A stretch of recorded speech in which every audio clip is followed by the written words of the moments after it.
Vamos bien. Vamos a orar al Señor antes de comenzar. Padre de los cielos, gracias. Nos permite, Señor, tener este tiempo para meditar siempre en quién eres, en cómo obras. Gracias, Padre Santo, por el privilegio de conocer más y más de tu palabra, Señor, de aprender del contexto, de aprender tantas cosas, Señor, que necesitamos para poder leer las Escrituras, acercarnos a ellas, para poder reconocerlas. Gracias, Señor, porque nos permites tener todo esto, Señor, disfrutarlo en tu gracia. Te pido, Señor, que nos des este tiempo y que estemos gozosos, Señor, en el estudio, comprometidos, Señor, en las tareas, haciendo, Señor, lo que nos falta. Gracias, Padre Santo, por todo esto, Señor, que tú das los medios, las formas, Señor, de poder aprender. En el nombre de Cristo. Amén. Muy bien, hermanos. Entonces, bueno, algunos hermanos como pues es difícil, seguramente viajaron y todo esto, entonces no pueden estar aquí. Entonces la idea es que las personas que no puedan, pues pronto estará el video y así puedan estar pues con el video, ponerse al día. Entonces, igual este curso también digamos, se ofrece. A veces hay personas que toman este curso no con nosotros, sino aparte. Entonces van mirando los videos. Y ahí está todo en la plataforma. Entonces, el que de pronto esté mirándome fuera del horario de la clase o preocupado por la clase y empiece a ver el video, puede estar tranquilo porque vamos a dar un plazo. Y lo importante es que adelante, que se esfuerce en donde está, donde quedó y empiece a adelantarse. Bien. Bueno.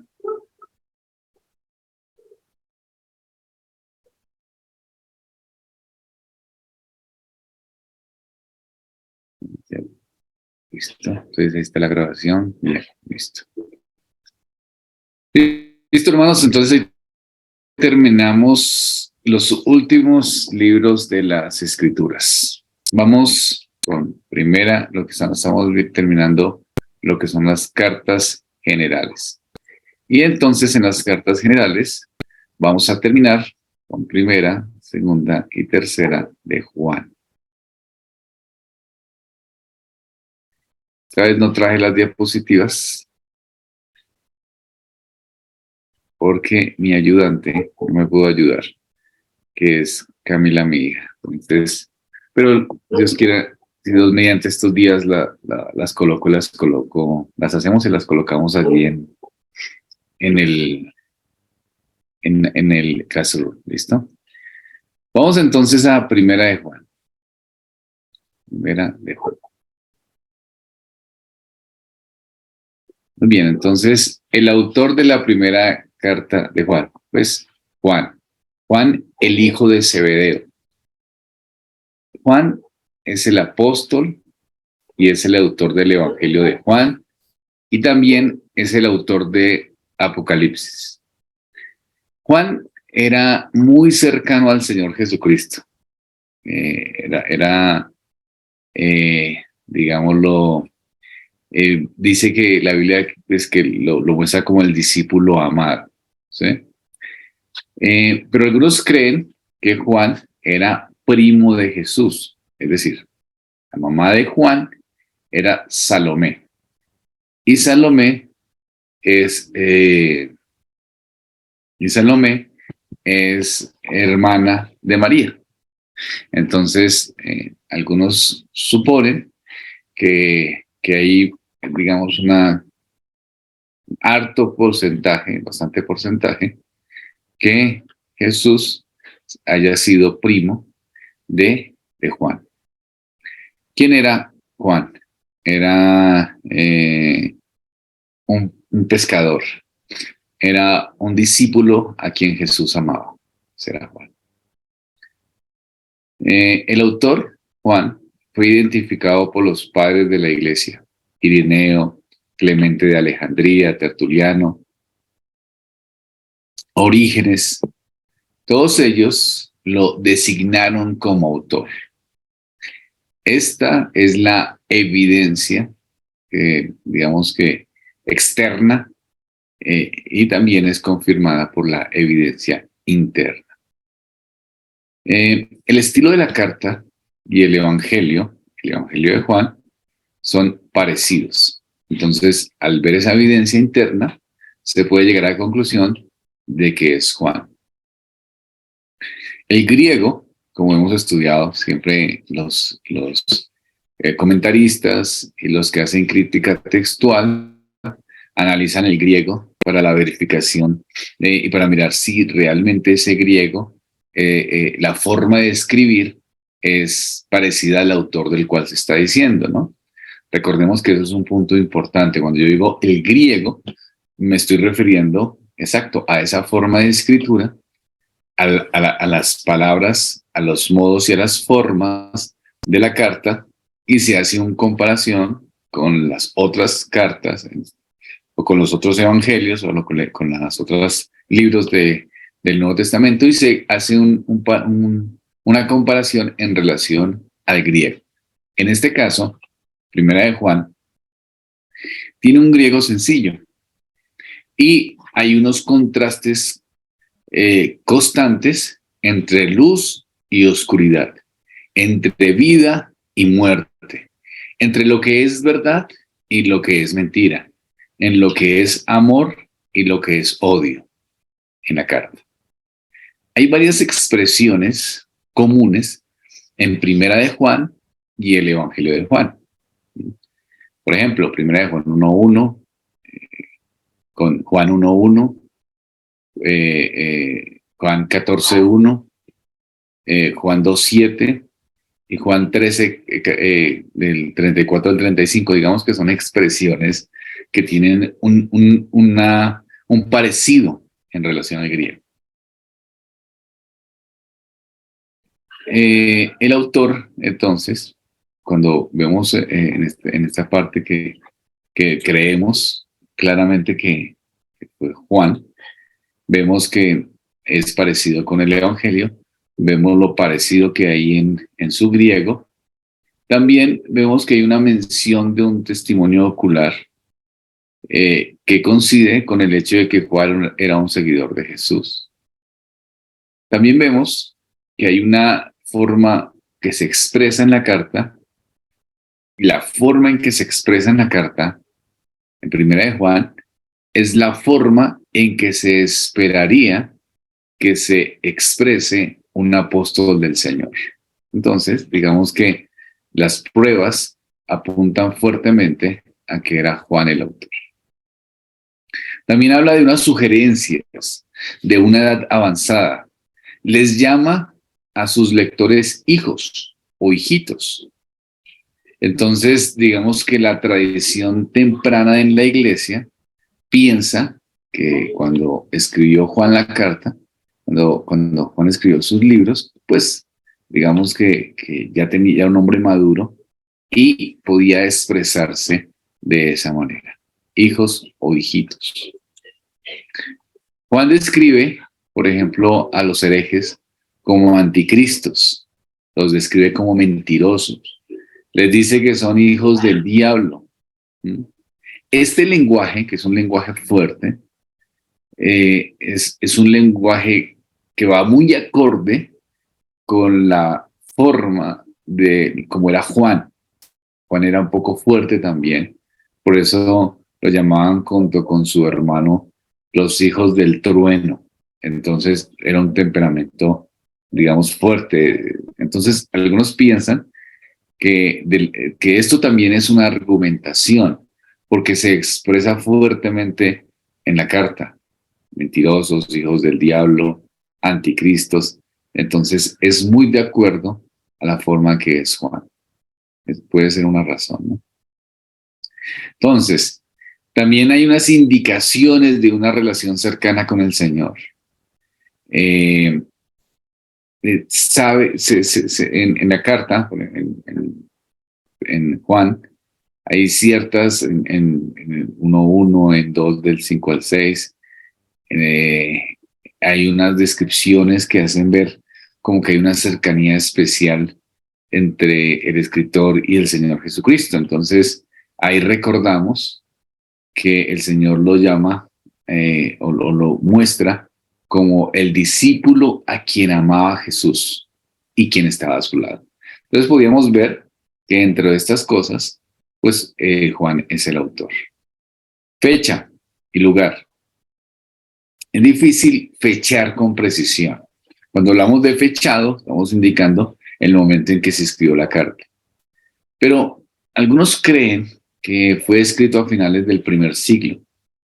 Bueno, la conclusión para creer esto es que hay una evidencia de escritores cristianos tempranos como Ireneo, como Clemente de Alejandría, eh, y también porque había un desarrollo del gnosticismo temprano que está siendo denunciado en la carta.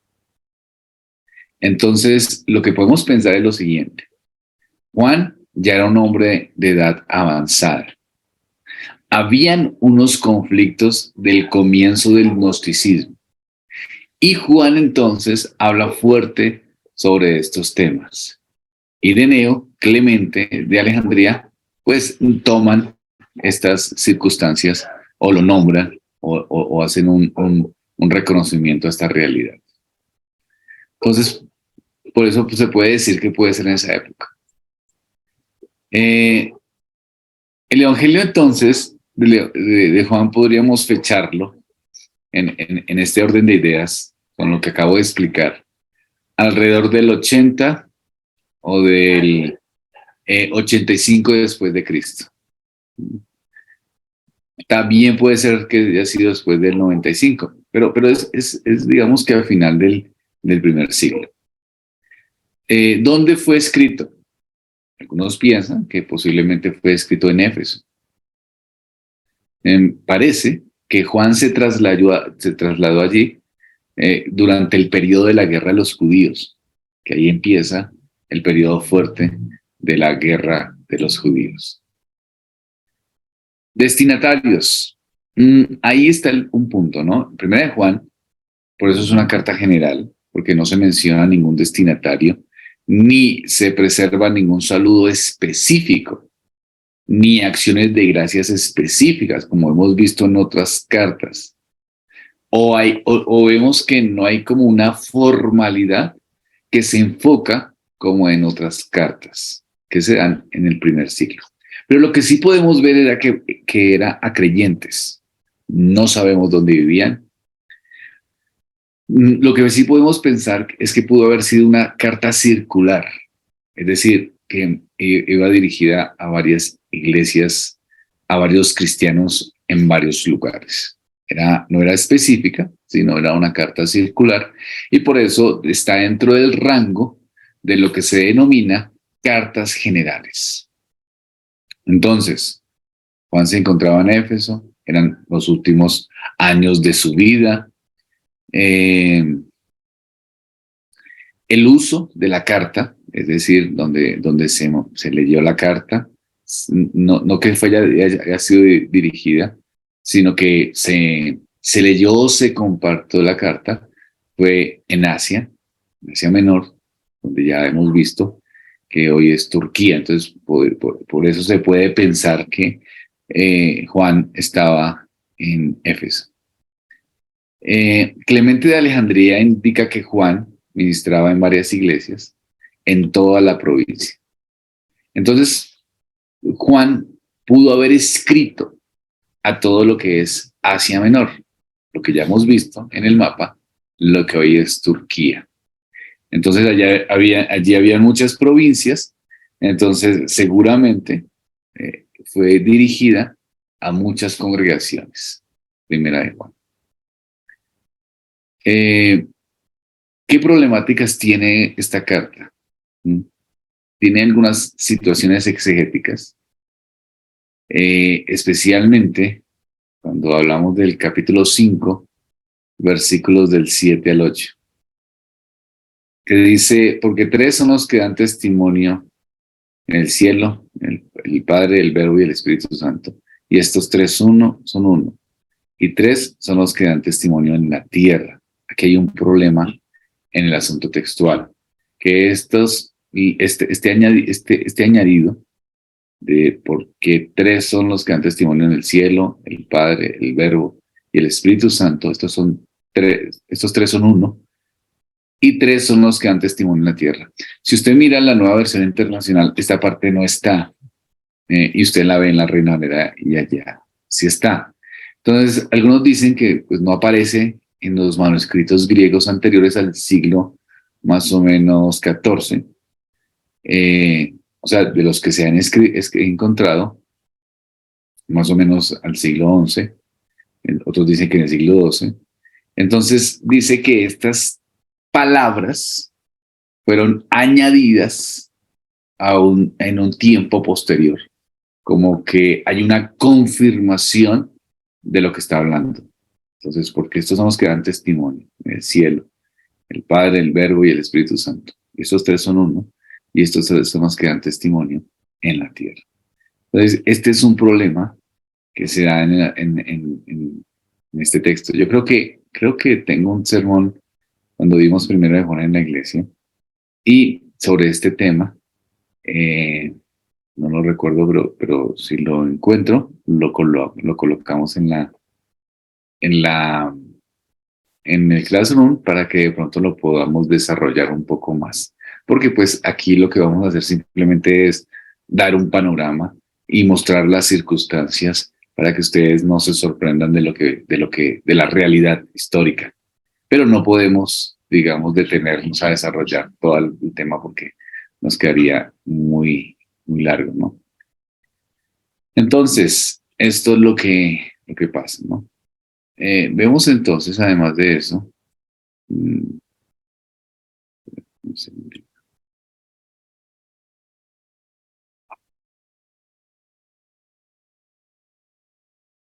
ya.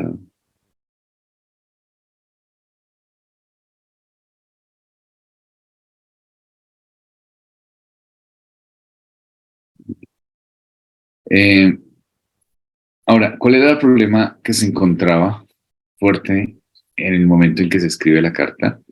Pues una de las herejías más peligrosas durante los primeros siglos fue los gnósticos. Eh, ya hablamos un poco de los gnósticos, ¿no?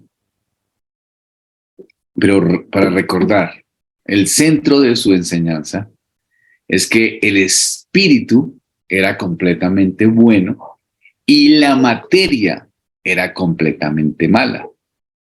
Y aquí entonces había un dualismo no bíblico. Entonces pensaban que Jesucristo no hubiera podido ser hombre encarnado, sino que era una apariencia, porque no podría haber tenido un cuerpo humano, sino una apariencia humana, porque el cuerpo es malo. ¿Mm? Ellos pensaban, los cuerpos son compuestos de materia, son completamente malos. Y los contrastaba con Dios, que es espíritu, y por lo tanto es bueno. Ese es el error gnóstico, ¿no?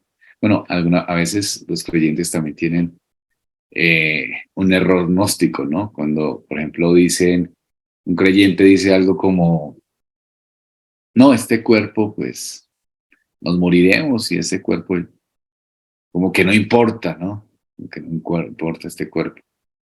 No, en la resurrección estaremos con nuestro cuerpo glorificado, pero nosotros creemos en la dignidad del cuerpo. Entonces creemos que el cuerpo, aunque afectado por el pecado, también estará en la resurrección. Entonces, los gnósticos pensaban que el cuerpo en sí mismo era malo. Nosotros creemos que el cuerpo eh, eh, es creación de Dios y estaremos en gloria en cuerpo y alma. Los gnósticos pensaban que las personas cuando hacían cosas malas era por su cuerpo, muy parecido a algunos filósofos, ¿no? Por su cuerpo. El cuerpo es el que es malo, pero el alma es buena. Entonces, la gente si peca, pues peca por las cosas del cuerpo, pero realmente su alma es buena. No, nosotros no estamos atrapados en un cuerpo.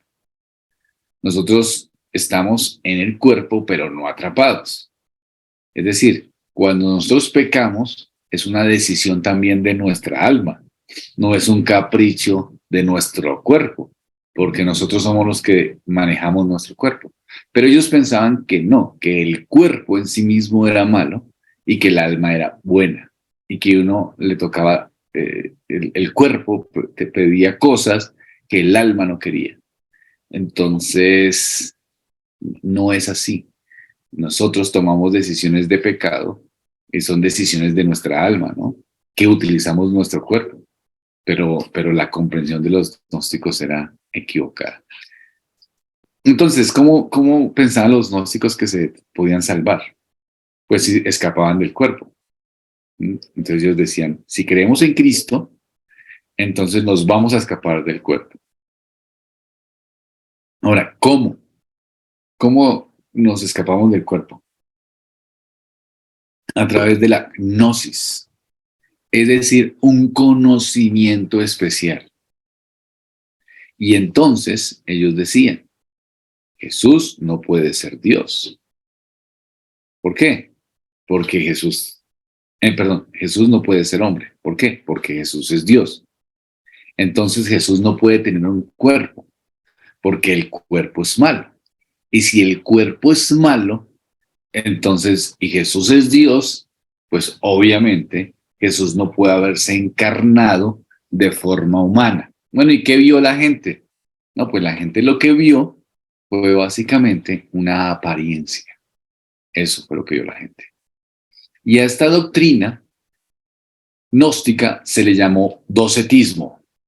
Así se le llamó, docetismo, para que la tengan en mente, el docetismo. Bueno, otros decían que el Cristo divino se juntó con el hombre Jesús, o sea, Cristo se juntó con un hombre, Jesús, en el momento de su bautismo y, y después, cuando murió, el Cristo se ausentó. Esta es una herejía, la herejía de Cerinto. Entonces, como el cuerpo era malo, entonces tocaba tratarlo tocaba tratar el cuerpo de una manera severa. Este es un dualismo que hacía que las personas hicieran muchos pecados, porque se razonaba que el cuerpo era una materia, entonces no importaba lo que uno hiciera con su cuerpo y podía exponerlo a toda la maldad porque el cuerpo era independiente, porque uno, pues el alma no quería y el cuerpo pedía. Entonces la gente pecaba y decía, pues sí, ese es mi cuerpo, pero yo realmente a mí esas cosas no, yo no las quisiera, ¿sí? No, no me gustan, no las quiero, pero pues me tocó hacerlas porque es que el cuerpo las pide. Como el cuerpo las pide, entonces pues aquí estoy, las hago, pero realmente no es algo que yo quisiera hacer. ¿Te imaginas? ¿Tal locura? O sea, pero claro, ese pensamiento era un pensamiento gnóstico, como todo pensamiento que busca, pues busca siempre el pecado, o sea, lo que busca siempre es el pecado y hacer las cosas según el criterio y según el deseo, y no las cosas correctas como deben ser.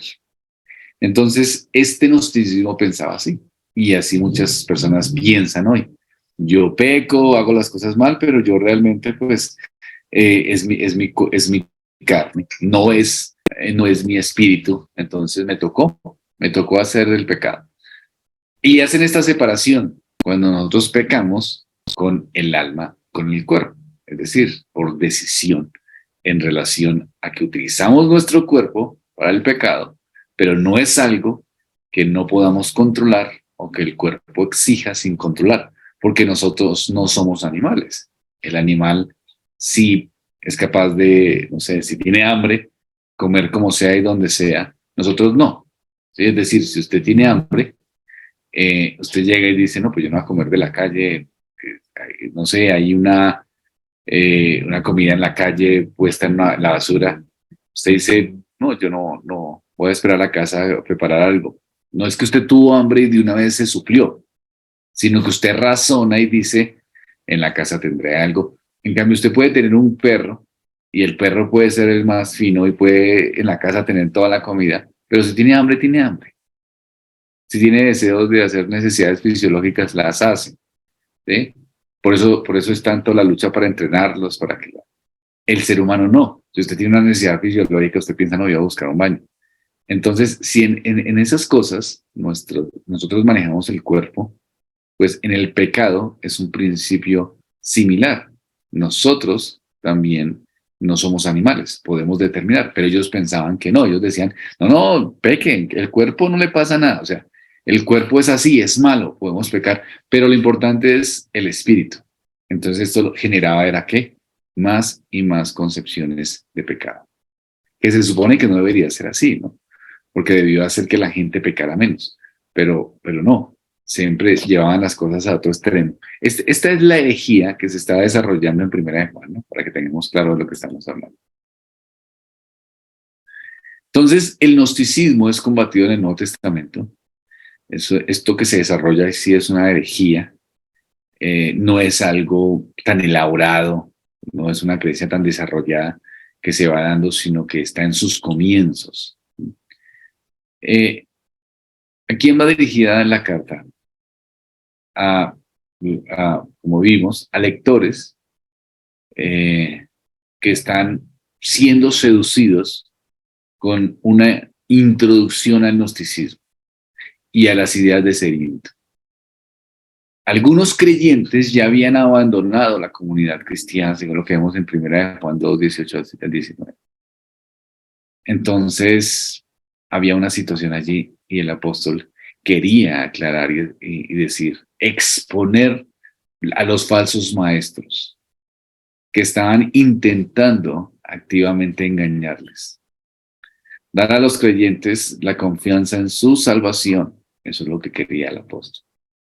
Y explicarles la diferencia entre los grupos en estas circunstancias que se estaban dando. Siempre hay falsas enseñanzas y siempre hay personas que se dejan cautivar, pero Dios permite que se les llame la atención, se les exhorte y se les haga regresar al camino. En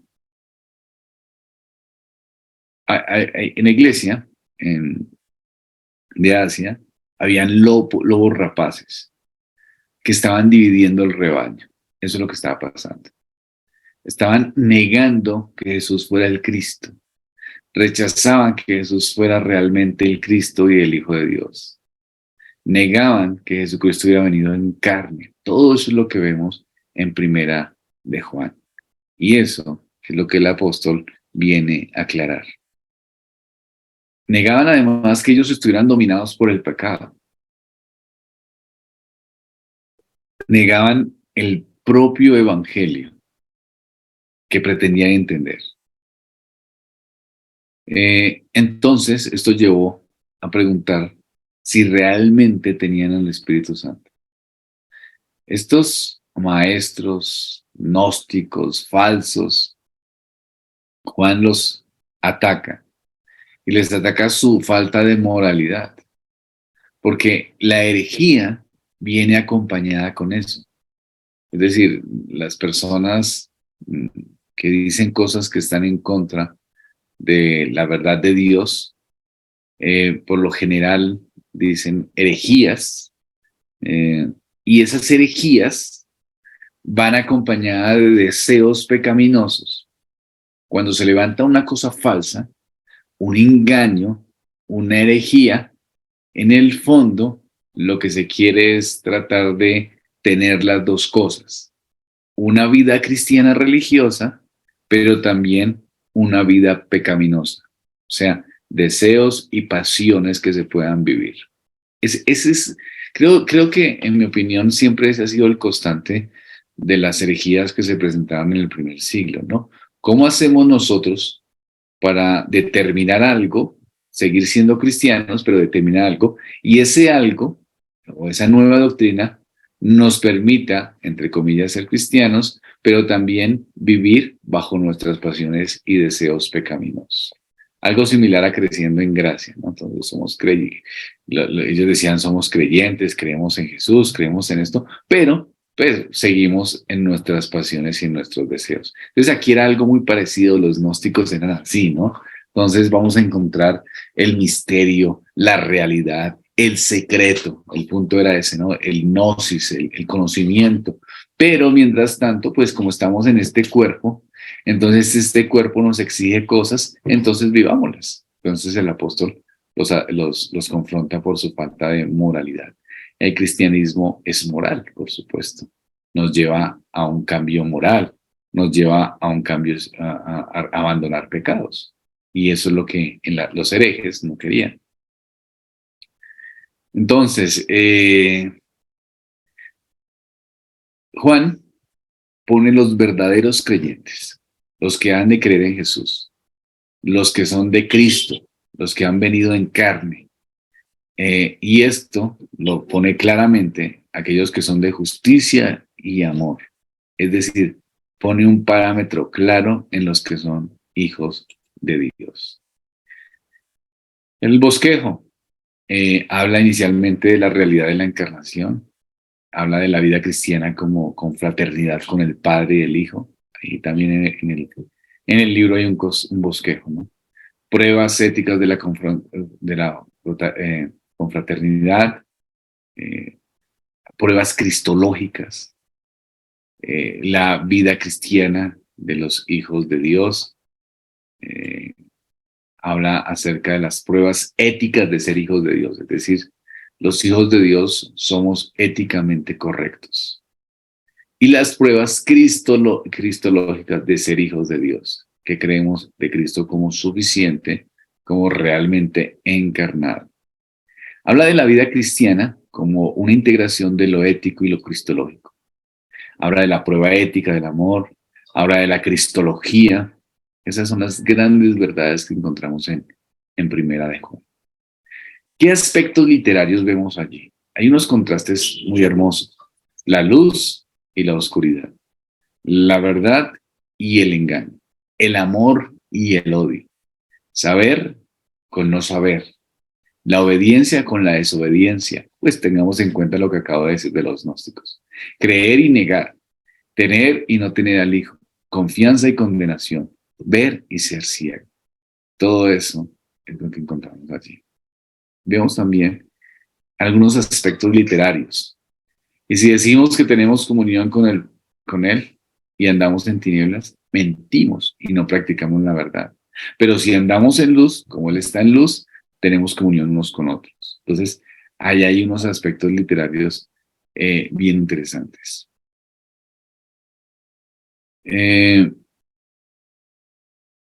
Hasta ahí vamos con Primera de Juan. ¿Cómo la ven, hermanos? ¿Quedó claro? ¿Alguna pregunta? ¿Algún aporte? ¿O todo bien? Nos quedó claro el concepto o los conceptos del panorama, la literatura, el contexto, el autor y el autor de Primera de Juan. No, cualquier cosa lo pueden escribir ahí en el chat.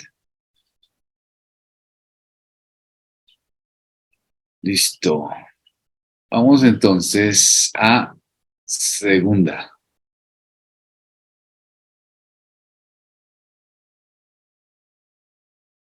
El hermano Diego me dice, todo claro, solo una observación o pregunta frente al pasaje en que Pablo dice,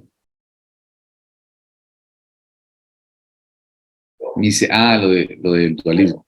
Miserable de mí, ¿quién me librará de este cuerpo de mí?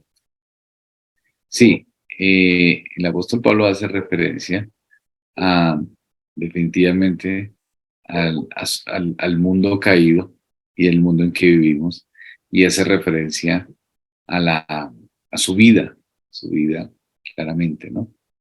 Pero las escrituras también hablan de la resurrección de los muertos.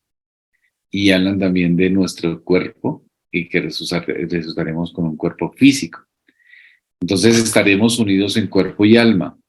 Quiere decir luego que el cuerpo realmente eh, no es algo separado, con lo cual no estaremos. Cuando el apóstol habla de eso, habla acerca de él mismo en relación a su condición pecaminosa, pero no quiere dar a entender que el cuerpo es separado de su maldad. Pero ese texto es lo que, digamos, algunos utilizaban en el primer siglo para afirmar que había una separación radical entre el cuerpo y el alma. Pero está muy bien, hermano Diego, gracias. Ese texto lo utilizaban, ¿no? Pero no se puede, no podemos pensar de esa manera.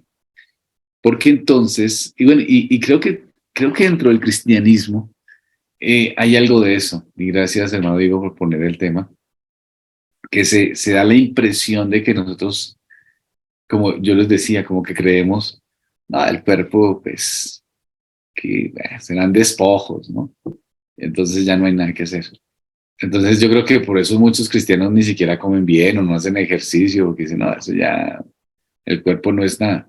Pero la realidad es que el cuerpo es algo, porque es creación de Dios y el alma es creación de Dios, pero afectada por el pecado. Nuestras almas han sido afectadas por el pecado, nuestro cuerpo ha sido afectado por el pecado, ¿cierto? Pero nosotros, ¿qué hacemos? Pues guardamos y cuidamos nuestra alma. Eso es lo que hacemos, oramos, leemos las escrituras, buscamos y también tratamos de preservar nuestro cuerpo. Claro, nuestro cuerpo se deteriorará y morirá, pero el cuerpo resucitará. Exacto, es lo que dice el hermano. El apóstol Pablo nos llama a cuidarlo como templo del Espíritu Santo. Exacto. Entonces, a veces se da una imagen que es muy sutil, pero realmente fue un desarrollo en el primer siglo de una teología equivocada. De una situación sutil se volvió una herejía grande en el primer siglo, y por eso Primera de Juan ataca todo esto. Vamos entonces a Segunda de Juan.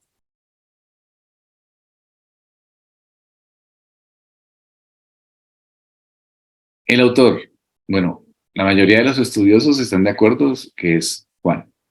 Y hay mucha similitud entre Segunda de Juan, Primera de Juan y el Evangelio de Juan. Entonces hay muchos parecidos. Ireneo vincula Segunda de Juan y Primera de Juan en el siglo, Primera y Segunda de Juan.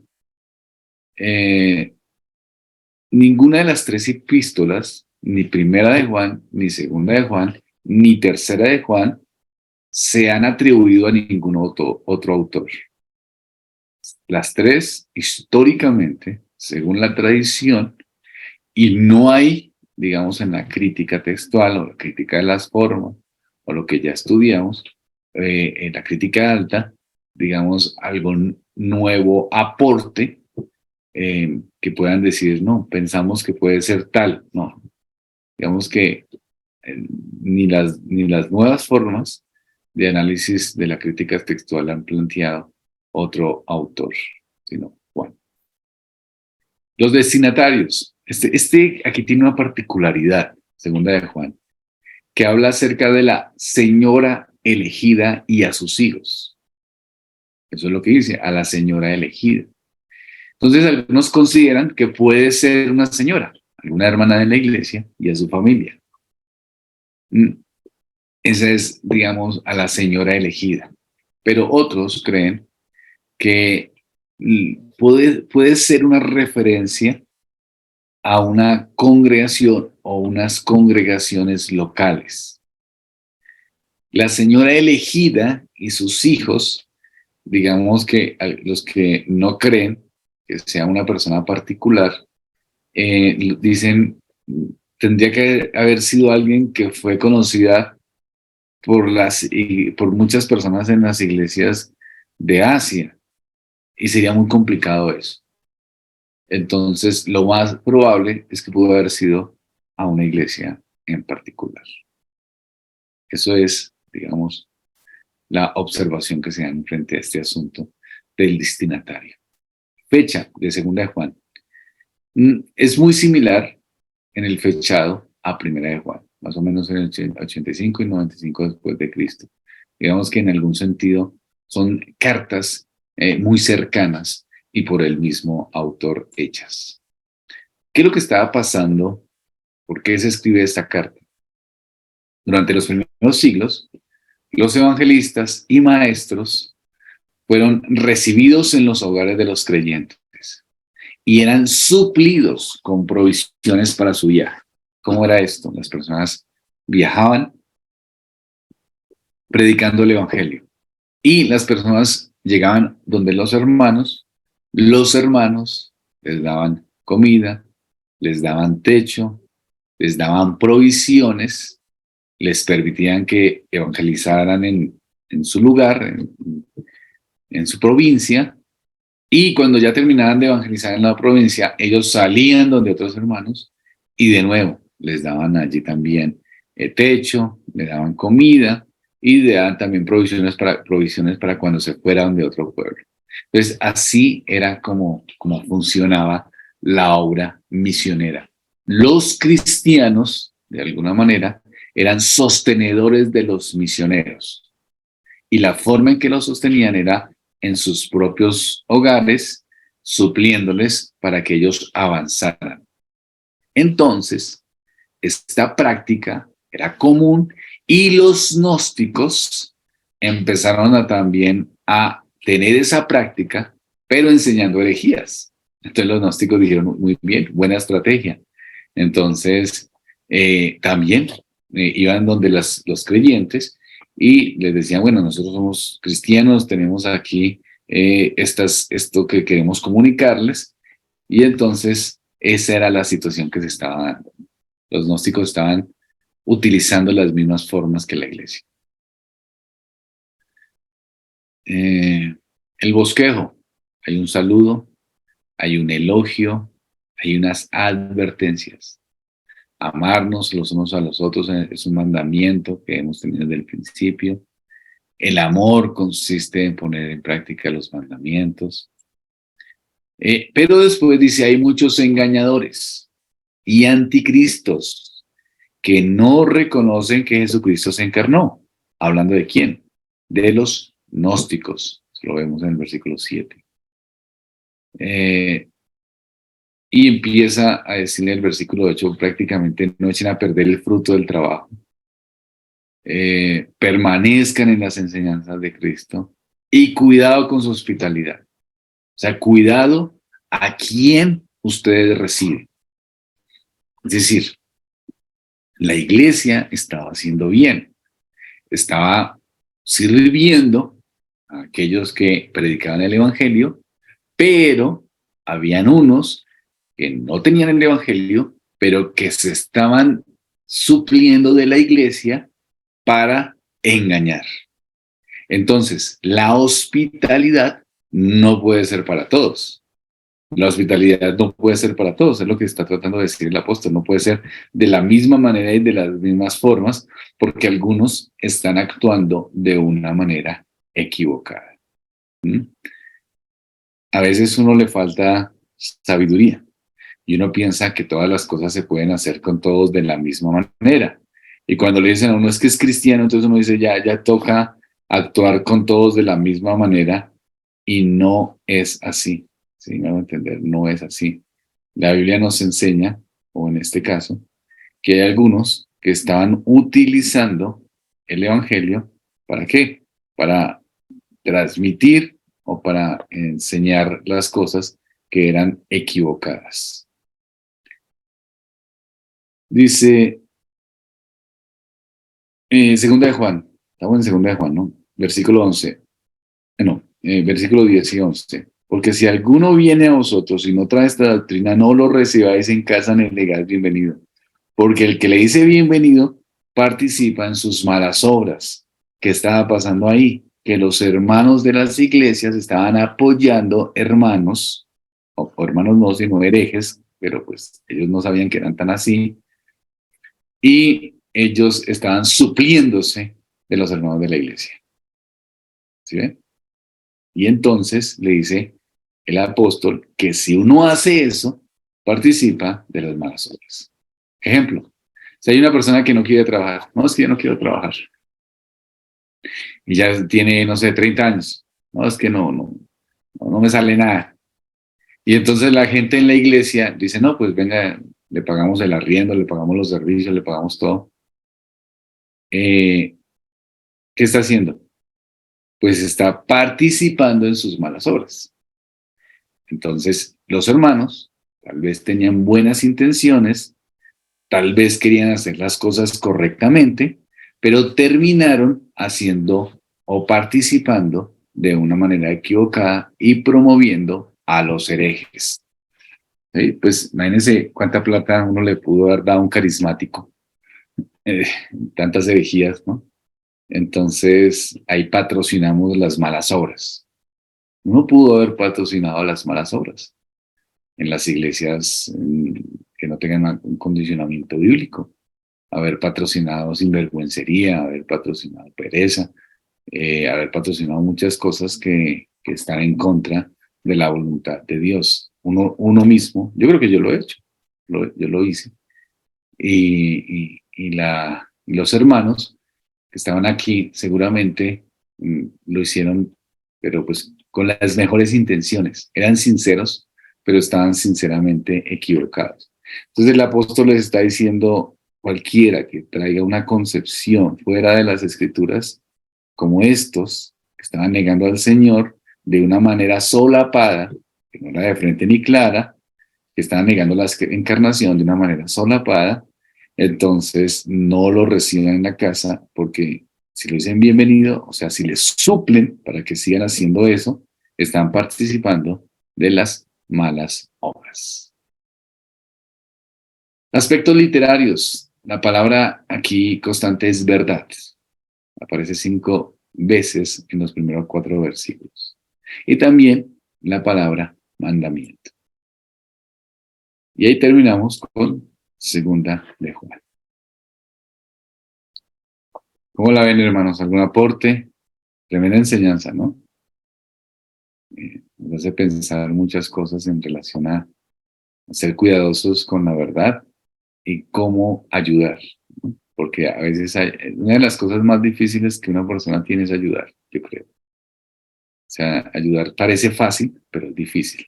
Porque uno puede ayudar y uno puede terminar no ayudando, sino, como dice aquí el texto, porque el que le dice bienvenido participa en sus malas obras. Entonces uno termina participando en las malas obras de otros. Y uno siente que está haciendo lo correcto. Entonces, ¿cuánta plata le dimos a los carismáticos? ¿Cuántas personas que no estaban haciendo las cosas correctamente? O sea, eh, cuántas personas que están en contra de Dios y se les llamaba bienvenidos. ¿Ningún aporte? ¿Vamos bien hasta ahí? ¿Alguna pregunta? Muy bien. Vamos entonces a tercera. Tercera.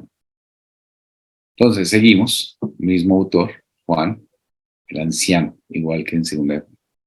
Y también hay similitudes entre tercera de Juan, primera de Juan y segunda de Juan. Por ejemplo, la frase quienes aman y hacen el bien muestran que son de Dios, aparece en tercera de Juan. Cuando habla de amar la verdad, aparece en tercera de Juan y en segunda de Juan. De practicar la verdad, aparece en tercera de Juan y segunda de Juan. Entonces digamos que podemos reconocer que es el mismo autor. Destinatarios, aquí ya hay una modificación. Al querido hermano Gallo, a quien amo en la verdad, es el versículo 1, ¿no? El querido hermano Gallo. Aquí, pues, hace una referencia particular. Tercera de Juan hay una referencia particular. ¿Cuál gallo? Bueno, los estudiosos dicen que no es el gallo de 1 Corintios 1:14 o el de Macedonia, ni tampoco el de Derbe, que está en Hechos 20:24. No se identifica cuál gallo, porque es que el problema es que Gallo era un nombre común en el Imperio Romano. Entonces es complicado determinar qué gallo era. Pero dice que era un querido hermano. Era alguien que reconocía. Pero hay varios gallos que se mencionan en las escrituras en el Nuevo Testamento. Entonces no se determina cuál gallo pudo haber sido. Si es que es alguno de ellos. O si es otro gallo, porque es que como ese nombre era común. ¿Ustedes han visto que, por ejemplo, en nuestra cultura pueden haber nombres comunes y es muy complicado cuando hay un nombre es tan común porque pues, puede estar mencionado de diferentes formas y en diferentes cosas, ¿no? La fecha. Eh, Juan fue escrito más o menos en tiempos cercanos de Primera de Juan y Segunda de Juan. O sea que podemos fecharlo más o menos en la misma época. 85 o 95 después de Cristo. Y el lugar es el mismo lugar probable, desde Éfeso. ¿Cuál era la situación que se estaba presentando para que se escribiera Tercera de Juan? Algunos de los maestros que fueron mandados por Juan fueron rechazados en una de las iglesias de la provincia de Asia por un líder, Diótrefes. Hay un sermón que creo que tengo de Diótrefes, también lo voy a colocar allí por si quieren profundizar en cuanto a esa parte. Entonces, de hecho, Diótrefes excomulgó a los miembros de la iglesia que mostraron hospitalidad a los mensajeros de Juan. Increíble, ¿no? A los mensajeros del apóstol. Entonces, Juan escribe esta carta para elogiar a Gallo, quien apoyaba a los maestros que envió Juan, y que animarlo a seguir adelante. Pero también para avisar de una manera indirecta a Diótrefes que estaba cayendo en herejías y que estaba cayendo en herejías para construir su base y su poder. Eso es lo que estaba pasando allí. ¿Cuál es el bosquejo de la carta? Pues primero, un elogio a Gallo. Vinieron hermanos y le dieron testimonio de su fidelidad. Le alegra que sus hijos practican la verdad. Se comporta como un hermano correcto. Bueno, básicamente elogios a Gallo. Después, la condenación de Diótrefes. Habla de que le encanta ser el primero. Reprocha su comportamiento porque habló en contra de Juan. Porque estorba a los que quieren hacer el bien. Y exhorta además después a Gallo para que siga haciendo lo bueno y no lo malo. Y pone después otra vez el ejemplo de Demetrio, o lo pone mejor el ejemplo de Demetrio, y después finaliza con conclusiones. Aspectos literarios. La palabra clave es amado, la verdad. Los creyentes aman en la verdad, andan en la verdad, trabajan con la verdad, son fieles a la verdad. La verdad es el testimonio constante. Y Diótrefes es un mal ejemplo de eso. Y Demetrio es un buen ejemplo. Eso es lo que se encuentra en Tercera de Juan. La teología sí importa, eso es lo que habla Tercera de Juan, y hay que defenderlo. Y habla acerca de la importancia de enfocarse en el Evangelio. Y siempre habla de los falsos maestros y que es necesario que la iglesia esté firme contra ellos, porque pueden venir falsas enseñanzas. Habla de la importancia de la doctrina, la certeza del cristianismo, la encarnación y la doctrina de la encarnación, cómo es de importancia, de importante.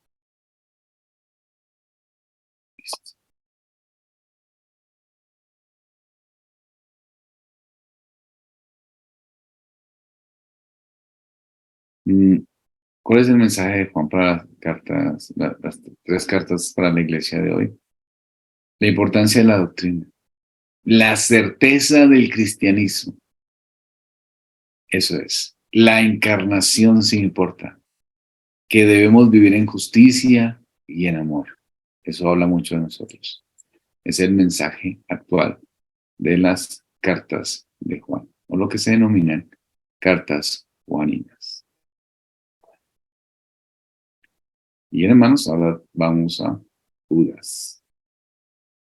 ¿Algún aporte, alguna pregunta quieran hacer con toda confianza? ¿Y todo quedó claro? Bueno.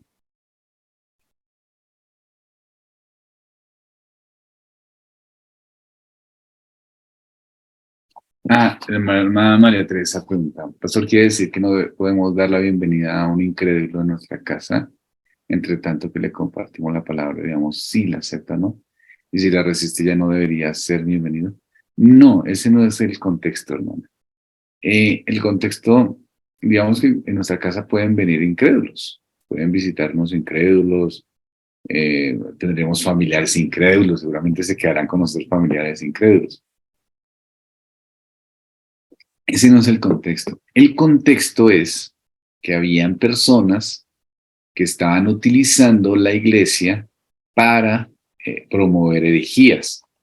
Y los hermanos, tal vez con buenas intenciones, estaban recibiéndolos en sus casas, porque en ese tiempo era una costumbre para la predicación del evangelio, que las personas los sostuvieran mientras que iban a otra provincia. Entonces ellos los recibían, los sostenían y después iban a otra provincia. Y Juan le está diciendo que el hacer eso es participar en sus obras, pero no tiene que ver con incrédulos. Es decir, no es porque sean incrédulos o no, quiere decir que es personas que están dando malas enseñanzas o enseñanzas equivocadas. Entonces, ese es el punto, ¿no? No es que uno no pueda recibir a un incrédulo a la casa. Ahora, si yo recibo a un incrédulo a la casa y lo mantengo y el incrédulo la pasa durmiendo, pues sí estoy participando en sus malas obras, en el sentido de, no porque sea incrédulo, sino porque estoy promoviendo un pecado, el pecado de la pereza. En ese sentido, sí. Pero no es que no es que el incrédulo no pueda ir a nuestra casa o que el incrédulo no puede estar con nosotros o que no podamos ayudar a un incrédulo en algún momento, ¿no? Ese no es el punto, ¿no? No sé si me dicen, hermana María Teresa. El hermano Diego dice, en cuanto al tema de los carismáticos, si son iglesias que enseñan la salvación por fe en Cristo y no por obras, pero los que sucede es que no profundizan en el estudio de las escrituras, así se genera esa duda. Dice genera esa duda. Esa es una buena pregunta, ¿no? O bueno, un buen comentario. Digamos que hay iglesias que están equivocadas, pero son iglesias evangélicas. Pero hay otras que se llaman iglesias, pero que son un desastre. O sea, realmente apoyarles es participar en sus obras. Ponemos un ejemplo, ¿no? La Misión Carismática Internacional. Es una cuestión casi sectaria, ¿no? Iglesias como su presencia, yo no sé, yo he escuchado algunos sermones de Corso, yo no he visto por ningún lado el Evangelio. Seguramente habrán creyentes engañados allí, eso sí, pero lo que yo veo es un énfasis fuerte en la economía y en el poder, y ponen, como seguramente ponían estos gnósticos, ponen como una fachada cristiana, pero realmente es una cosa terrible, ¿no? O sea, son iglesias, no estamos hablando del evangélico clásico, del cristiano clásico, sino que estamos viviendo una época donde hay gente realmente que está engañando para sus fines personales y utiliza a la gente la manipula a la gente, le saca sus recursos a la gente y la gente lo hace y da el dinero. Lo digo porque yo lo hice, ¿no? Di dinero. Yo daba dinero, pero era para malas obras, para malas obras. Yo tuve que pedirle perdón al Señor por eso, ¿no? Porque eran para malas obras. Seguramente hay creyentes, seguramente hay creyentes porque Dios obra en todos lados, pero la enseñanza en sí no es una enseñanza que va en salvación en muchas de estas iglesias que son así terribles, ¿no? Habrán otras que son carismáticas, pero que son más evangélicas, que también he conocido, y yo creo que en este caso no sería la misma situación, ¿no? Pero lo que vemos es unas cosas absolutamente locas, o sea, de iglesias que se hacen llamar, ¿no? Mira ese pastor de Pasto, ¿no? O sea, que en unas cosas muy locas, ¿no? La hermana María Teresa, agradezco la respuesta porque realmente han sido interpretadas en algunos momentos. Porque realmente ha sido interpretado en algunos momentos. Sí, hay gente que puede interpretar más las cosas, pero por eso es necesario el contexto y el principio. Entonces, en el contexto es cómo funcionaba la iglesia. La iglesia funcionaba así, con gente que lleva las casas y vayan a otra provincia, aquí lo sostenemos. Ese es el contexto. El texto nos quiere decir que tengamos cuidado porque en lo que está viviéndose están los gnósticos. Y los gnósticos están engañando, entonces podemos nosotros participar de esas malas obras. Entonces no tenemos que recibirlos. Y en la aplicación, ahora, en la aplicación, entonces obviamente no tenemos los gnósticos, pero sí en la aplicación seamos cuidadosos cuando ayudemos, seamos cuidadosos en ese sentido. Esa es la relación del texto. No hace referencia como a gente incrédula o cosas así, ¿no? Pues los gnósticos eran incrédulos en un sentido, pero no hace referencia en el sentido de, como decir, no reciba a su casa a un incrédulo. No, pues no, eso no es el principio. Eh, Dice el libro, más bien prohibido ofrecer algún tipo de asistencia, dice el hermano David, asistencia que pudiera ayudar a herejes a difundir sus conceptos falsos. Exactamente. El libro lo dice muy bien, hermano David, muchas gracias.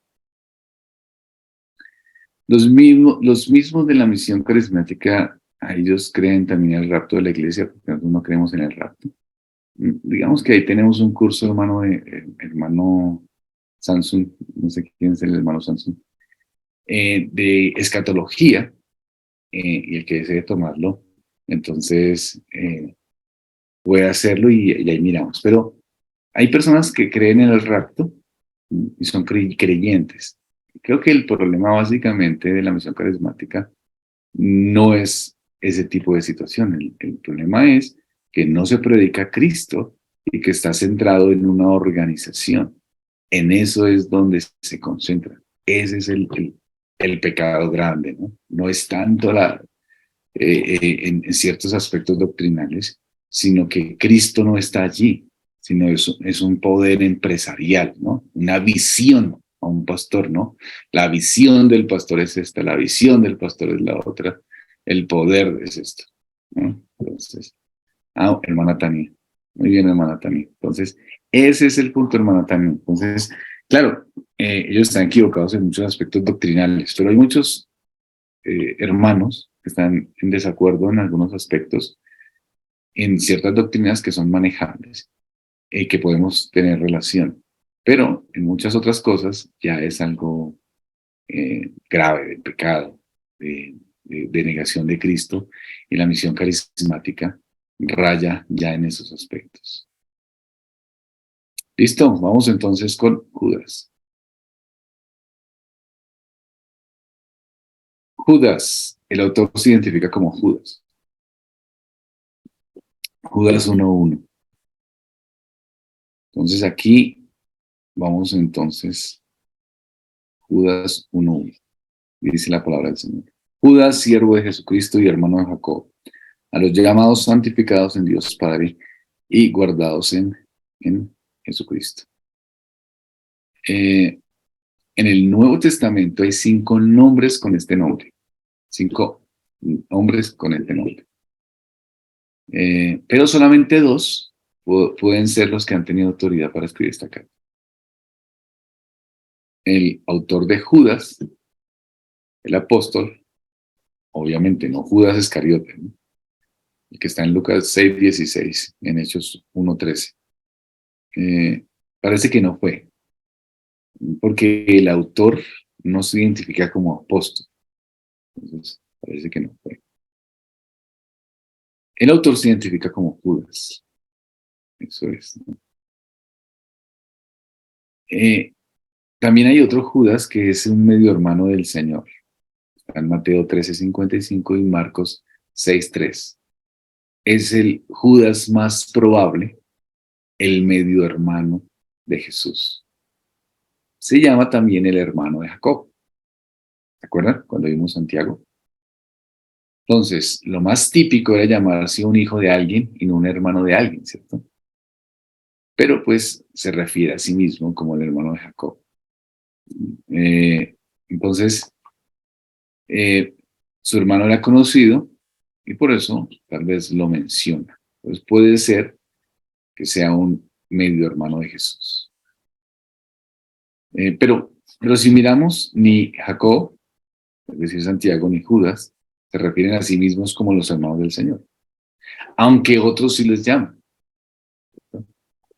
Entonces, son los hermanos, aunque ellos no hacen referencia constante, no sabemos por qué no lo manifiestan constantemente o por qué no lo dicen. De pronto, bueno, no sabemos. Lo que sí sabemos es que eran medio hermanos del Señor.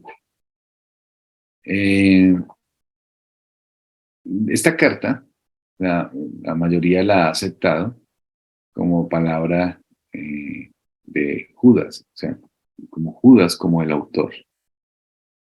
Judas es un autor inspirado y está, aunque hace uso de literatura no inspirada, se reconoce como lo que escribió Judas como palabra inspirada. La iglesia, entonces, ha aceptado que esta carta de Judas es auténtica. La fecha, el lugar, no hay nada en la carta que requiera una fecha. Entonces, solamente se puede pensar más o menos por que Judas era el hermano del Señor. Se tiene que pensar como en la vida de los apóstoles, como ellos habían escuchado a los apóstoles. Entonces, pues, obviamente está dentro del primer siglo, pero el fechado no se puede determinar con la claridad. Sí se utiliza la palabra fe para referirse a los que han creído. Entonces, la palabra fe, digamos que es una palabra que se utilizó en un momento temprano de los que creen, los que tengan fe. Entonces puede ser una carta un poquito más tardía de, por ejemplo, Gálatas o segunda de Pedro. Entonces, y esas cartas fueron más o menos el 65 después de Cristo. Entonces puede ser esta de Judas en el 80 después de Cristo. Entonces pueden ser esas son observaciones que se hacen dentro del análisis de la tradición. ¿Dónde? No se sabe dónde se escribió esa carta. Destinatarios. El saludo de Judas es general. Hay saludos digamos, hay una familiaridad en el saludo, como que los que están recibiendo la carta como que entienden. Hace alusiones del Antiguo Testamento, de Enoc. Entonces, no menciona a Judas la ubicación de sus lectores. Sabemos que los lectores estaban luchando con las herejías antinomianismo. También aquí hay otra herejía que trata el escritor sagrado de corregir. Los que antinomianismo es aquellos que no creen en la ley o el Antiguo Testamento, por decir que todo eso no hay que rescatar absolutamente nada, no como lo que estamos viendo, que es una revelación progresiva. Y por eso los antinomianos entonces abrazan más fuerte el pecado. Y Judas advierte a sus lectores que hay hombres inmorales que entran entre ellos y que pervierten la gracia. Entonces hablan de una falsa doctrina y de una falta de espiritualidad. Son arrogantes, son egoístas. De estos está hablando Judas. Habla de que tienen avaricia, son sexualmente inmorales, son incrédulos, porque no creen en la vigencia de la ley moral, por ejemplo, de Dios, y creen que pueden pecar todo lo que quieran. Estos maestros falsos están al cual escribe o advierte Judas, a donde va a llegar la carta, intentaban convencer a los creyentes que la salvación era por gracia, cosa que es correcta, pero que eso les daba licencia para pecar, o sea, podían pecar todo lo que quisieran. Y los maestros falsos pretenden dirigir a los que no son claros y sólidos y engañarlos diciéndoles que esta es la forma de vivir en cristianismo. ¿Bajo qué? Bajo los deseos y las pasiones. Entonces, aquí entra Judas y les aclara y les advierte que tengan cuidado por estos engañadores. Entonces, esto era un grupo particular, estos maestros falsos. Ocasión y propósito. Defiende la fe, les advierte constantemente y les recuerda las advertencias apostólicas. Les dice que cuiden su propio bienestar espiritual. Les dice que tengan cuidado de los errores, que puedan caer en los errores de los falsos profetas.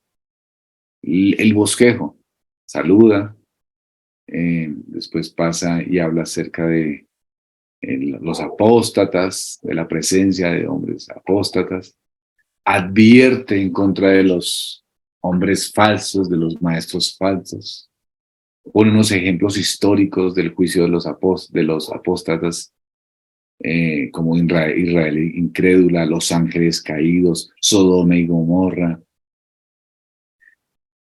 Hace una descripción de los apóstatas que tienen delirios, que les falta entendimiento. Habla de Caín, de Balaán, de Coré. Habla acerca de la destrucción que vendrá, las problemáticas que se dan por las divisiones, la importancia de mantenerse firmes en la fe. Todas estas son cosas que vivimos actualmente. Es decir, una iglesia puede llegar gente que se la pasa mirando por internet y empieza solapadamente a introducir falsas enseñanzas y falsas. Por eso hay iglesias que se han dividido. Los judío-mesiánicos han dividido iglesias, los de Creciendo en Gracia, cuando estaban en su momento fuerte, los de las experiencias. Entonces, todo ese tipo de cosas pueden influenciar en las iglesias y eso es una cosa que es todavía muy vigente. Aspectos literarios, descripciones doctrinales que hace a sus lectores, da bendiciones, hace un listado de pecados, menciona la Trinidad, habla del amor, de la fe, de la esperanza, exhorta de lo que hace. Hay la palabra guardar, es interesante en la carta. Hay un contraste en los que son del espíritu y los que no. Tiene unas figuras literarias, habla de los intrusos que invaden una casa, habla de los animales siguiendo sus instintos, habla de la carne, del cuerpo, de lo que contamina, habla de la cadena, de la oscuridad. Bueno, tiene unas buenas figuras literarias para que podamos comprender que debemos ser cuidadosos. Judas para hoy. Los cristianos debemos perseverar en la fe. bajo la protección de Dios, a pesar de la existencia de falsos maestros que serán juzgados por Dios, pero siempre se levantarán y siempre habrá la posibilidad de que los falsos maestros lleguen. Los falsos maestros existen. Las enseñanzas de los falsos maestros pueden ser atractivas, son peligrosas. Tenemos que ser cautelosos, tenemos que ser guardados. Miren las iglesias, por ejemplo, las iglesias presbiterianas, cómo han sido terriblemente afectadas, cómo definitivamente han hecho que eh, se metan una cantidad de situaciones, de herejías, de engaño, de mentira, en tantas cosas desastrosas dentro de las iglesias presbiterianas. Yo tuve la oportunidad de estudiar en el seminario presbiteriano y, y eh, lastimosamente se metieron una cantidad de cosas que hoy en día son terribles para el desarrollo de la iglesia de Cristo. Entonces, eso nos puede pasar a nosotros, a cualquiera le puede pasar, ¿sí? ¿No? Entonces, las herejías son algo que es constante y que no se quita. No es algo que hasta que el Señor venga, siempre va a estar. Entonces debemos mantenernos en el amor de Dios, edificándonos sobre Cristo. Debemos tener compasión por los que dudan para salvarlos del fuego, para animarlos a que vengan a Cristo, para ayudarles. Eso es lo que tenemos que hacer nosotros como cristianos. Bien, hermanos, si quieren vayan escribiendo si hay alguna pregunta,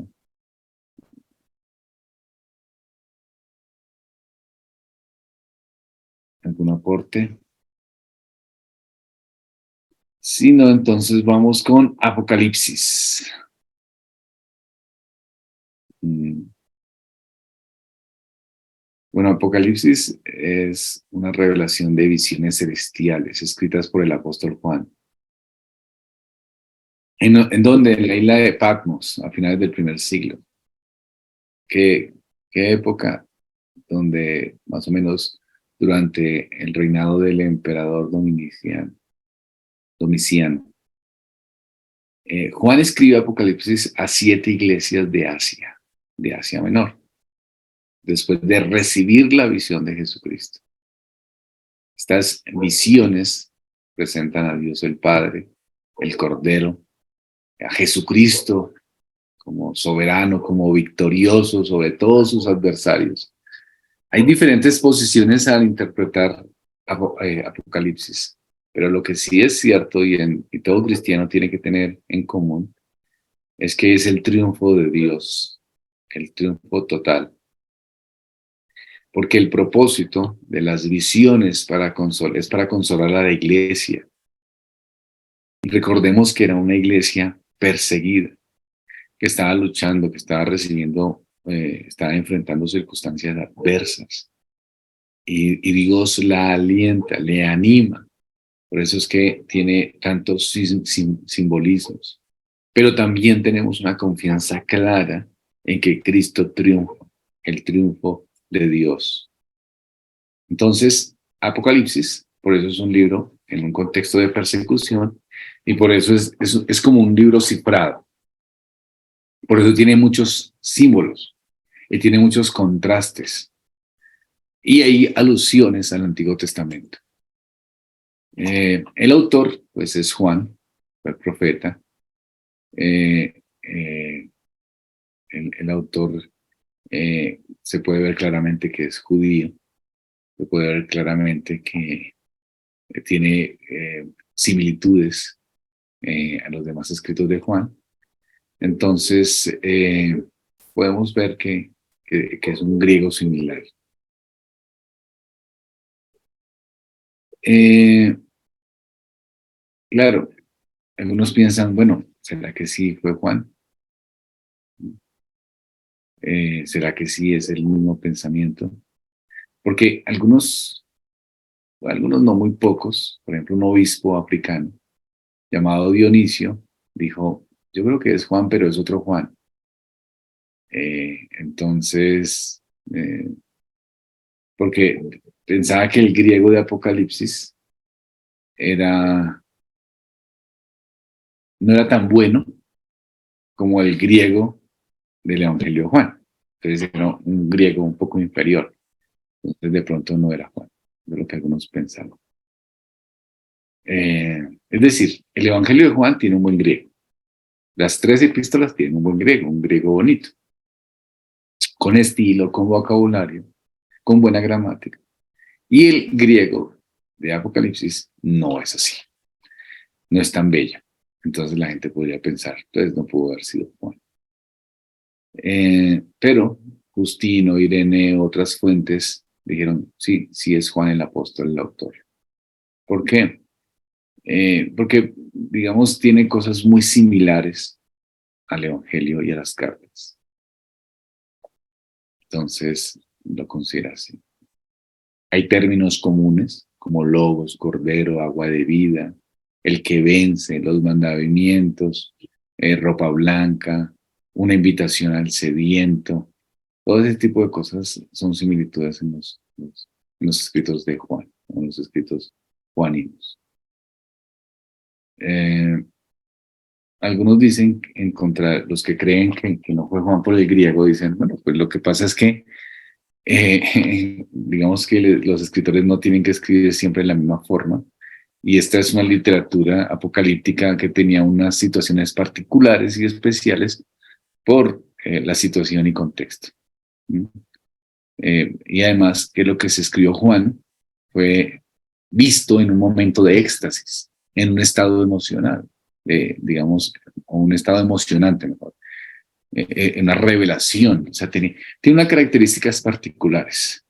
Entonces, además fue escrito en el exilio, donde Juan no tenía todas los libros y las formas de ser más elocuente. Entonces, bueno, la argumentación de que no fue Juan porque el griego no es tan bueno, pues digamos que fácilmente se pueden tener otras posiciones y decir, no, fue Juan, y ese punto pues no es tan así porque pues Juan tenía esta situación y esta situación.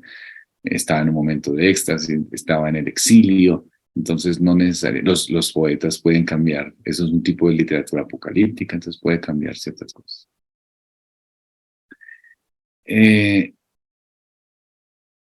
¿Cuándo fue escrito Apocalipsis? Cuando estaban en un momento de persecución.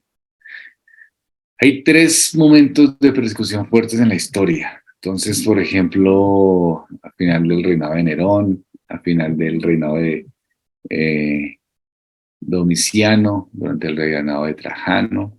Esos son los momentos fuertes de persecución. Eh, entonces, pero digamos que la mayoría dicen fue más o menos en el 95 después de Cristo.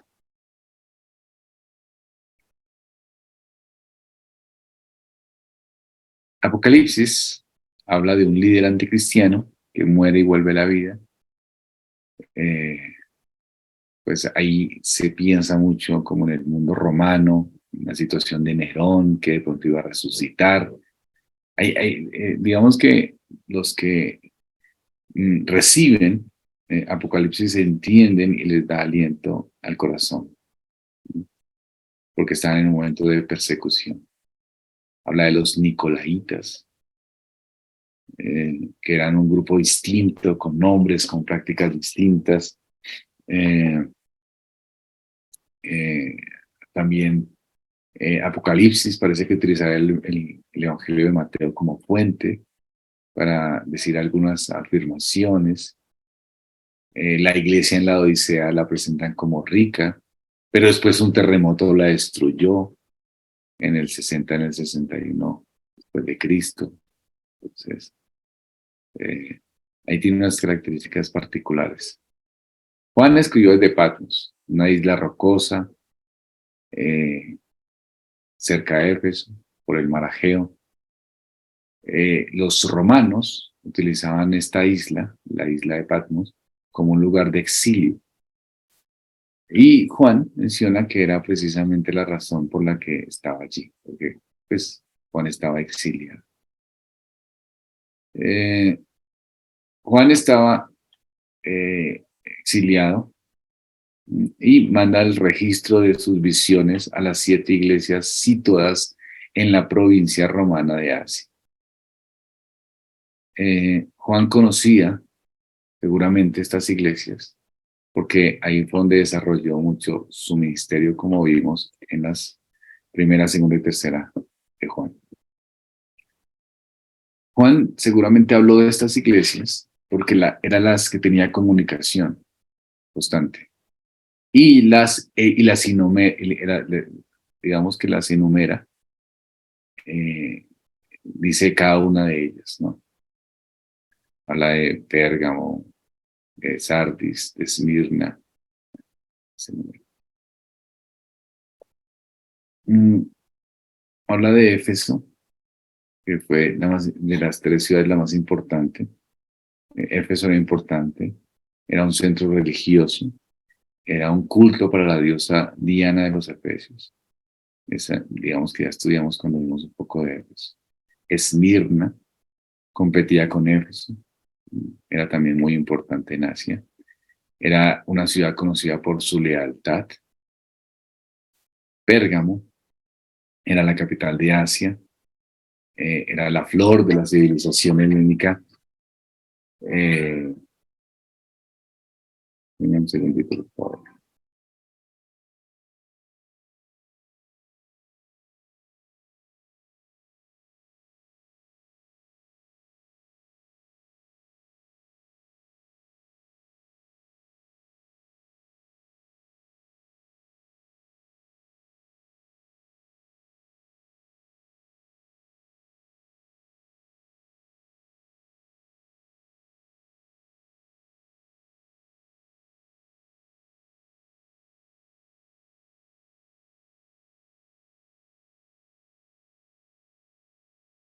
Hola, ¿me escuchan?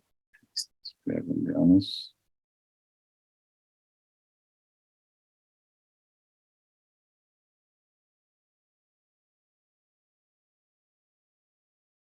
Pérgamo, entonces, estaban los templos de la diosa Zeus, Atenea, Dionisio. Bueno, también en el 29 construyó un templo al divino Augusto y a la diosa romana. Tiatira era la más pequeña, era como la menos importante, era un centro de producción de comercio. Sardis no era tan importante, pero era una ciudad próspera, con oro, con plata. Digamos que tenía buenas cosas allí en su parte económica. Filadelfia tenía una buena ubicación, tenía un buen centro de distribución agrícola. Era un centro religioso, especialmente por el pues, paganismo. Digamos que su adoración se centraba en el dios Dionisio. Filadelfia significa amor fraternal. La Odisea eh, eh, tenía una buena industria, tenía una buena, digamos, una buena academia, fue conocida por su parte médica. Eh, digamos, esas son las características a las iglesias, en los lugares donde estaban las iglesias. ¿Cuáles son las circunstancias o el propósito? Eh, en Apocalipsis se ve cómo los creyentes tienen que escoger entre su lealtad a Cristo y las demandas del gobierno. En el reino domiciano vemos a un emperador que exige culto a sí mismo durante su vida. Domiciano quería ser reconocido como Dios, el Dios o el Dios actual. Y cómo los cristianos tenían que mantenerse firmes ante esa persecución. Era un proceso complicado, ¿cierto? Las personas tenían que hacer culto al emperador y tenían que hacer culto de diferentes formas y era una exigencia. Juan les avisa a los creyentes en Esmirna de una oposición que se acerca. Les dice a las iglesias en Filadelfia que viene la hora de la prueba. Dice que Antipas y que otros han dado su vida. Entonces, es una... eh, Apocalipsis está escrito en medio de una persecución fuerte, pero también los consuela. Les dice que tienen que mantenerse firmes, porque finalmente el Señor triunfará. Hay herejías, prácticas abominables, conflictos con las sinagogas judías, apatía, una cantidad de situaciones en estas diferentes iglesias, la maldad, el pecado, el paganismo, la persecución. Juan mismo ha sido exiliado a Pasmos por sus actividades misioneras como cristiano. Entonces, las cosas tienen que ser corregidas. La iglesia tiene que mantenerse firme porque el Señor la protege y la guarda. Y Juan revela la victoria de Jesucristo sobre sus enemigos. Les dice a los destinatarios que aunque estén en esta situación que están viviendo, Cristo triunfará. Y les da una perspectiva más amplia, más universal, para que vean más allá de sus circunstancias. Les anima, los confronta, les da esperanza. El libro de Apocalipsis contiene, digamos, bastante argumentación para que los creyentes se puedan mantener firmes en medio de las circunstancias adversas. Ese es el punto. El género apocalíptico es un género de literatura narrativa que intenta revelar secretos celestiales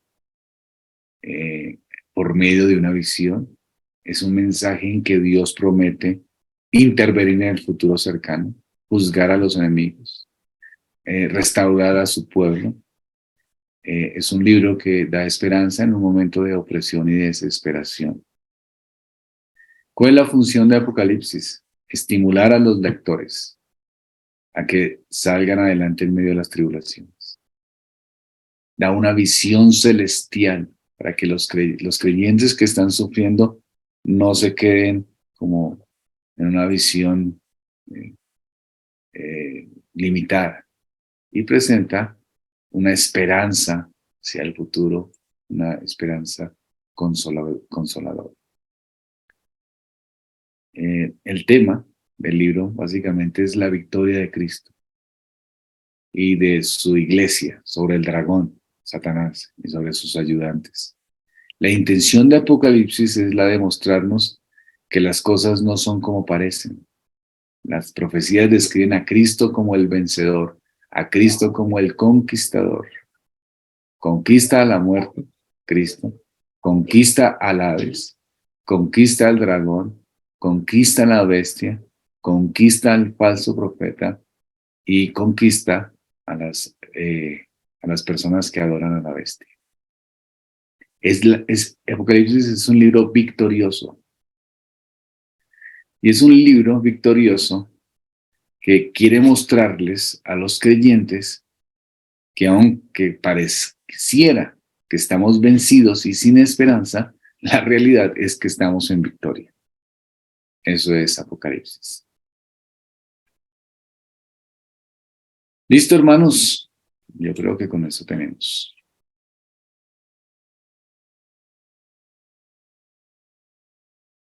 Sí.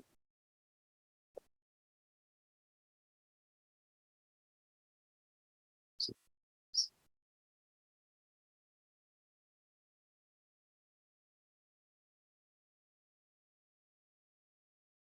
Jason dice, Judas Tadeo, sí. Hay muchos hoy que se refugian en la gracia para justificar sus malas conductas, sí. Eh, ¿Listo, hermanos? ¿Alguna pregunta, algún aporte? ¿Algo más que quieran decir? ¿Quieran escribir? ¿Quedó claro?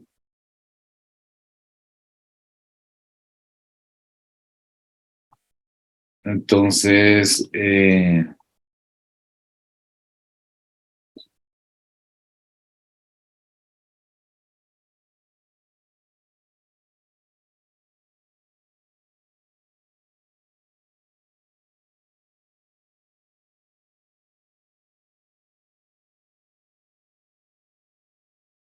Las respuestas del cuestionario. Muy bien, gracias por acusar.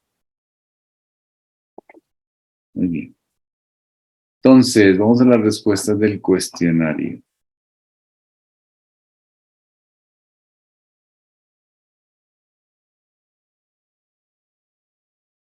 El autor de Judas.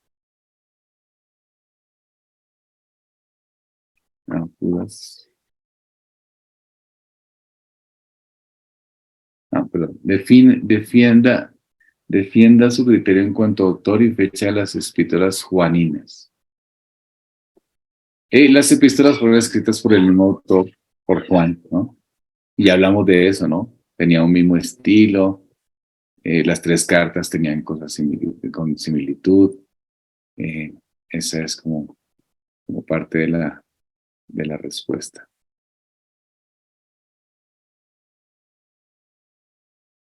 Resuma los argumentos para la paternidad literaria. Perdón.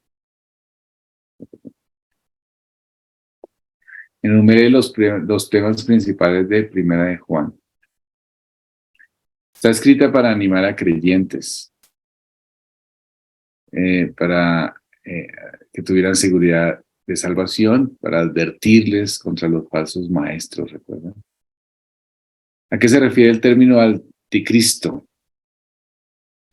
El término anticristo puede referirse a alguien que estaba mostrándose en un lugar de Cristo, o sea, que digamos, es alguien que se está oponiendo a Cristo, eh, quiere tomar el lugar de Cristo oponiéndose a Cristo, básicamente. Explique el propósito para escribir segunda y tercera de Juan, para advertir a los lectores contra las falsas enseñanzas, para criticar a Diótrefes, a las acciones de Diótrefes, y elogiar a Demetrio, como lo que ya estudiamos.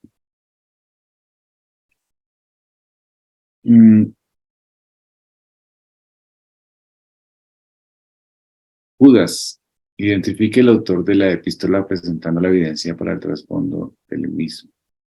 El autor de Judas se identifica como el hermano de Santiago.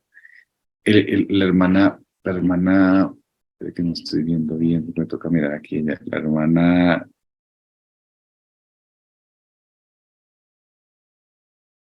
Pilar había puesto Judas Tadeo. ¿Sí? Judas Tadeo era uno de los 12. Entonces, no es el mismo Judas, porque este es Judas, el hermano de Jesús. Judas Tadeo fue uno de los 12. De pronto para que lo tengan claro. Que de pronto no respondí bien porque no entendí bien. Judas Tadeo. Listo. Analice la fecha para la escritura de la carta. Hablamos de que es difícil identificar con exactitud, ¿no? Se tendría que ver desde los parámetros de la vida del hermano de Jesús, pero pues, puede ser del 65 al 80. Serían como las fechas más razonables. Mencione dos problemas críticos importantes en la epístola. Eh, Hay una dependencia, en el libro menciona que hay una dependencia literaria en Segunda de Pedro, hay una dependencia común en Segunda de Pedro. Judas se refiere a escritos no bíblicos para reforzar algunos aspectos. También tiene una poesía clara. Eh, bueno, eso es básicamente la 3. 4. ¿Qué quiere decir Judas con la frase que contendáis eficazmente por la fe? Recomienda a los creyentes, claramente, participar en disciplinas espirituales, en el estudio, en la oración, en la esperanza, para prepararse y ser fuertes y sabios cuando vengan las herejías. Apocalipsis. Analice la semejanza entre el Evangelio de Juan y Apocalipsis. Lo que ya vimos, ¿no? Palabras como verbo, como cordero, el yo soy. Segundo, defienda su criterio en cuanto a la fecha para la escritura de Apocalipsis.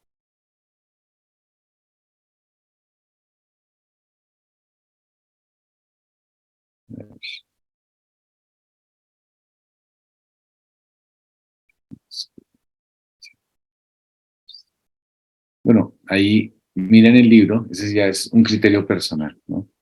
Que usted analiza eh, según las circunstancias dónde sería el pechado más acorde, ¿no? Esa es la situación, ¿no? Pero eso ya sí es una observación personal. Explique las opciones de interpretación más importantes para un acercamiento al libro. Evalúe sus fortalezas y debilidades. Bueno, Apocalipsis tiene varias interpretaciones en algunas situaciones, ¿no? Entonces, el libro presenta las posiciones de una manera pequeñita, ¿no? Entonces, toca mirar cómo se interpreta Apocalipsis. Las cartas fueron, digamos, a las 7 iglesias, son iglesias históricas. El Espíritu de Dios quiere que este mensaje llegue a ellas, pero también a las iglesias hoy. O sea, no, también quiere que nosotros entendamos. Pero es una literatura que tiene unas características de símbolos. Entonces toca identificar bien esos símbolos, lo que significan, dónde podemos entender, dónde no, porque tenemos que recordar, todo esto es la respuesta, ¿no? Tenemos que recordar que los primeros lectores les está escribiendo por medio de símbolos que ellos podían entender mejor porque estaba el Imperio Romano y habla sobre ese tipo de circunstancias y están esperando un cumplimiento pronto apocalíptico, ¿no? Entonces, cuando nosotros las interpretamos, tenemos que hacerlos con sabiduría, no sea que lo que es simbólico lo tomamos como literal y terminemos diciendo cosas que Dios no ha dicho. 4. Elabore un bosquejo general del contenido de Apocalipsis, está en el libro. 5. Explique la relación entre los juicios que involucran los sellos y trompetas y copas. Bueno, es posible que son 3 conjuntos de hechos donde, digamos, donde el segundo comienza cuando el primero termina. Posiblemente son 3 conjuntos de hechos que terminan a la vez. Y 6, explique la diferencia entre la interpretación de Apocalipsis 10:6 por los diferentes grupos incluyendo premilenarios, postmilenarios y amilenarios. Entonces, eso está ahí en el libro. Entonces, postmilenarios interpretan el milenio como llevándose a cabo ahora, el regreso de Cristo como un hecho que sucederá al final. Los premileniaristas interpretan el milenio como en el futuro. El regreso de Cristo sucederá antes del comienzo. Bueno, y hay un cuadrito, de hecho, comparativo en el libro, que pueden poner ese cuadrito comparativo.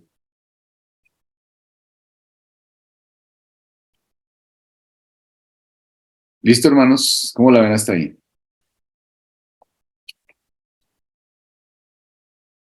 ¿Todo claro? Entonces, hermanos, a dedicarse juiciosos en este tiempo, a terminar el devocionales, a terminar los talleres y hacer las diapositivas.